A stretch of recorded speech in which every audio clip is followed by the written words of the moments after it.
Good morning दोस्तों, कैसे हैं आप सब? अच्छे हैं ना? Very good. आज मैं आपको कक्षा 8 विषय हिंदी भाषा सज्जता पेज नंबर 33 ઉપર છે હું તમને સમજાવીશ। બરાબર? चलो काढ़ो पेज नंबर 33। काढ़ू બધા पेज नंबर 33? Very good. अब हम उसमें भाषा सज्जता पढ़ेंगे। सर्वनाम, आप सर्वनाम एवं उनके उसके प्रकार पढ़ चुके हैं। अब निम्नलिखित वाक्यों में सर्वनाम शब्द छाटिए तथा उनके प्रकार भी बताइए। पहलू, हम पाठशाला जाएंगे, तो इसमें सर्वनाम क्या है?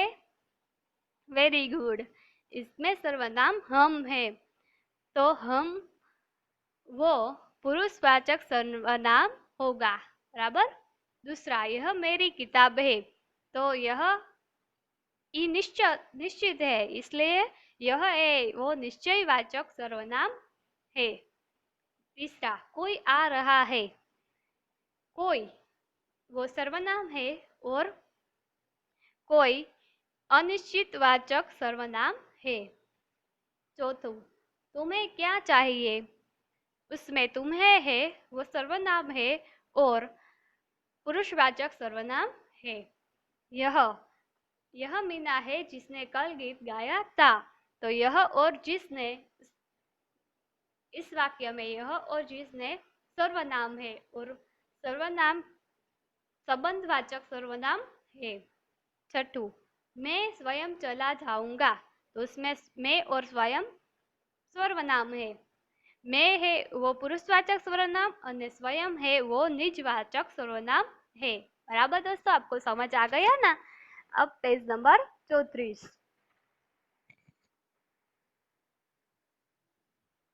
निम्नलिखित वाक्यों में से रेखांकित शब्द को ध्यान से पढ़िए। एक वचन और बहुवचन।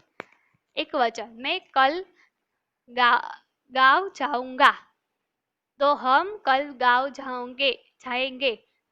मैं वो एक वचन हुआ और हम यानी एक से ज्यादा लोग हो गए, इसलिए हम आए, इसलिए वह बहुवचन हुआ। दूसरा, मेरी किताब यहाँ है, हमारी किताब कहाँ है?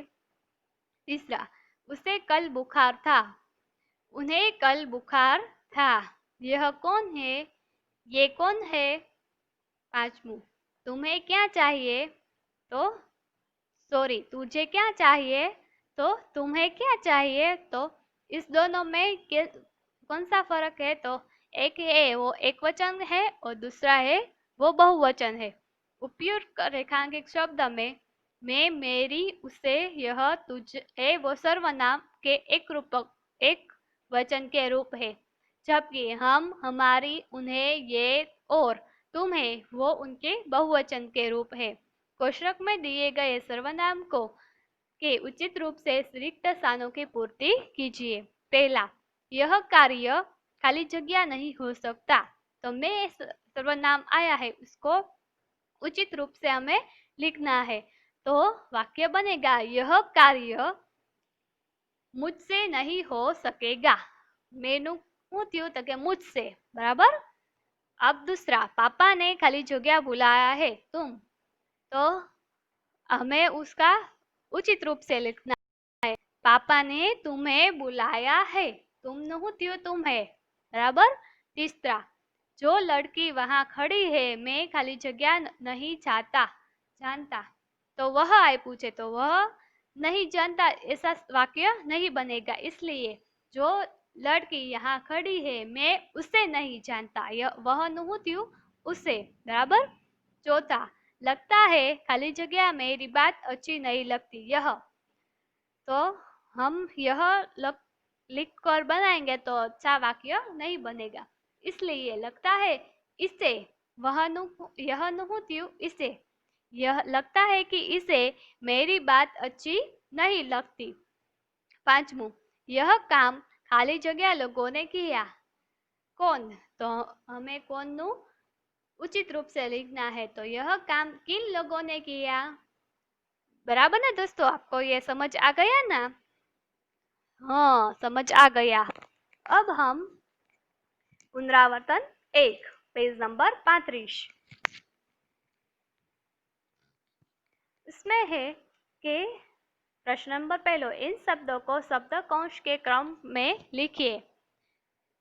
राष्ट्रभाषा, थोड़ा, फल, सूर्य, पेट, निशा, गृह, समीक्षा और आकार अब पहला है, उसका उत्तर हमें शब्दकोश में लिखने, तो हम शब्दकोश में लिखेंगे। आकार, गृह, थोड़ा, निशा, पेट, फल, राष्ट्रभाषा, समीक्षा और सूर्य। बराबर ना दोस्तों। अब प्रश्न नंबर दूसरा, इन शब्दों का लिंग परिवर्तन करके वाक्य में प्रयोग कीजिए। पहला, युवक, तो युवक तो थाय युवती। वाक्य है, वृक्ष के नीचे एक युवती खड़ी थी। पंडित, तो पंडिताई।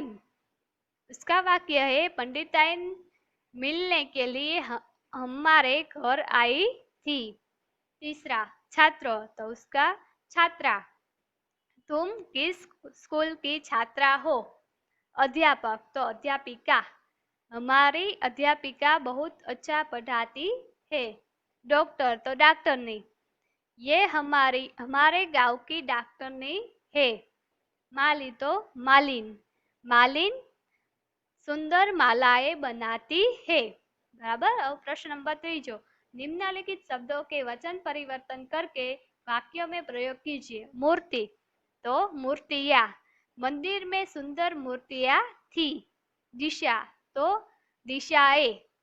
वाक्य, सभी दिशाएं प्रकाशित हो उठी। तीसरा, कहानी, तो कहानियां। वाक्य, बच्चों को कहानियां बहुत पसंद है। गमला, तो गमले। वाक्य, बगीचे में फूलों के कई गमले रखे हुए हैं। अब प्रश्न नंबर चौथा, नीचे दिए गए शब्दों में उचित उपसर्ग अथवा प्रयत्न जोड़ते हुए नए शब्द बनाए। खाली जग्या वत्ता ज्ञान, तो શું આવશે? વી વત્તા જ્ઞાન બરાબર વિજ્ઞાન। માનવ વત્તા ખાલી જગ્યા બરાબર ખાલી જગ્યા, તો ખાલી જગ્યામાં શું આવશે? તો કે માનવ વત્તા તા બરાબર માનવતા। तीसरू, વી વત્તા મુખ બરાબર વિમુખ। ચોથું, ખાલી જગ્યા વત્તા હાજી, તો ખાલી જગ્યામાં ક્યાં આવશે? તો કે ગેરહાજીર બરાબર, એટલે ગેરહાજીર वो वाक्य शब्द बना। समाज वत्ता खाली जग्या, समाज वत्ता एक बराबर सामाजिक। छठा, कुल वत्ता इन એટલે કુલીન બરાબર, ખાલી જગ્યા સાતમું, ખાલી જગ્યા વત્તા હિંસા, અ વત્તા હિંસા બરાબર અહિંસા। आठमू, शान वत्ता दार बराबर शानदार बराबर। आपको ये सब समझ आ गया ना दोस्तों? हाँ, अब हम नेक्स्ट लेक्चर में बढ़ेंगे। Okay, bye. जय हिंद, जय भारत।